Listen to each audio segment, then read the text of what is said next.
As we draw near to the end of this Lenten season, we're looking forward toward Easter.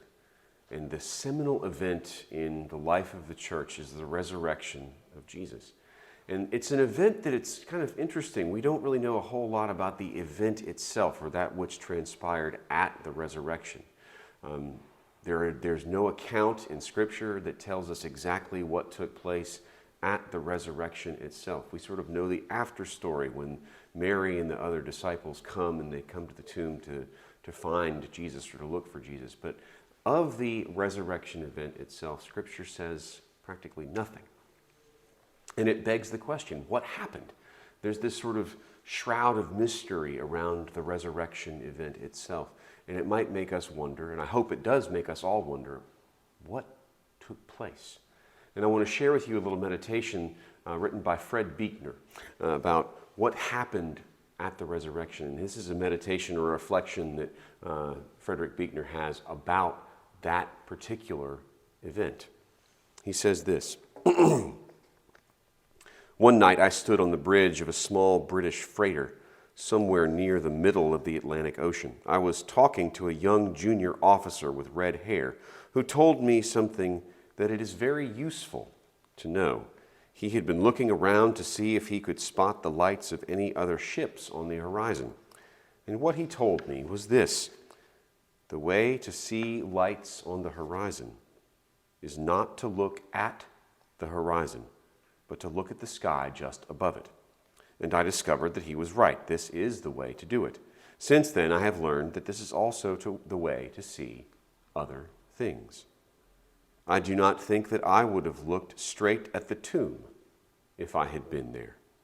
At the large boulder that they had rolled to seal it up with, I do not think I could have, even if I had wanted to, in that queer, seething light between night and daybreak when you cannot look long at anything before it begins to disappear. I would have looked just above it or off to the side. One of the guardsmen asleep on the ground, his helmet resting on the crook of one arm, his other flung out on the damp grass. He stirs in his sleep and murmurs something unintelligible. Then, lying there on his back in the dark, he suddenly opens his eyes, the fire of 1 billion stars. Or the leaves of an olive tree, gray-green, unmoving in the still air.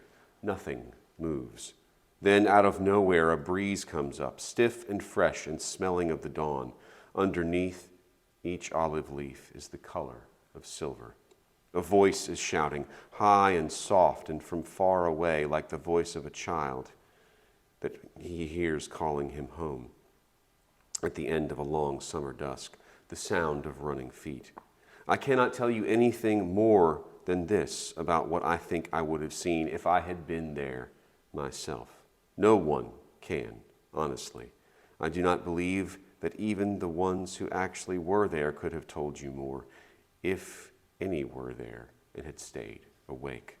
But I can tell you this, that what I believe happened and what in faith and with great joy I proclaim to you is that he somehow got up with life in him again and the glory upon him. And I speak very plainly here, very unfancifully, even though I do not understand well my own language. I was not there to see it any more than I was awake to see the sun rising this morning. But I affirm it as surely as I do that by God's grace the sun did rise this morning, because that is why the world is flooded with light. He got up. He said, "Don't be afraid."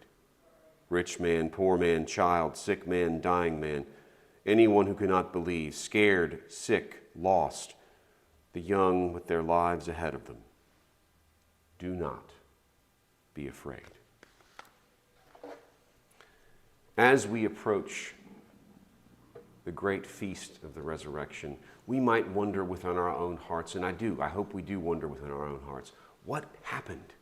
What took place that in the darkness just before the dawn on that first Easter morning?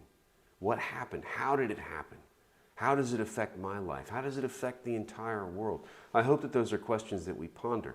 And I think in all truth, the darkness of the reality, we cannot really pierce through the mystery of what happened and the exactitude of what happened on that great day, at that great event. But what we can say, what we do proclaim on Easter Day, is that it did happen. The mystery of what took place in the darkness has flooded the world with a light that cannot be overcome. And so as we come to the end of this Lenten season, as we are sort of groping around in the darkness, as we are working our way through the desert of the Lenten season, we are looking towards the light of Easter. We are preparing ourselves for that light to enter into our hearts again. But the only way to really appreciate the mystery and the darkness that we are living in is to just embrace it, to live in it, to continue our searching, to continue our longing, to continue our ever-present striving towards the light, in the hope that that light will come to us, and that it will come to us on Easter Day. And so if, as you make your way through this Lenten season, you're still sort of wondering what the resurrection might mean, what the mystery of what took place that morning means for us personally and for the world as a whole, keep wrestling with those questions, keep embracing those questions, keep pondering that mystery. Because on the day of Easter, we will be able to say that we know, we have seen, we are celebrating the joy of the light that has come to us. That doesn't mean we can pierce the mystery of what took place on that morning with exactness, but it does mean that we can revel and celebrate the joy that it happened and that it took place. And for that we can all say, thanks be to God.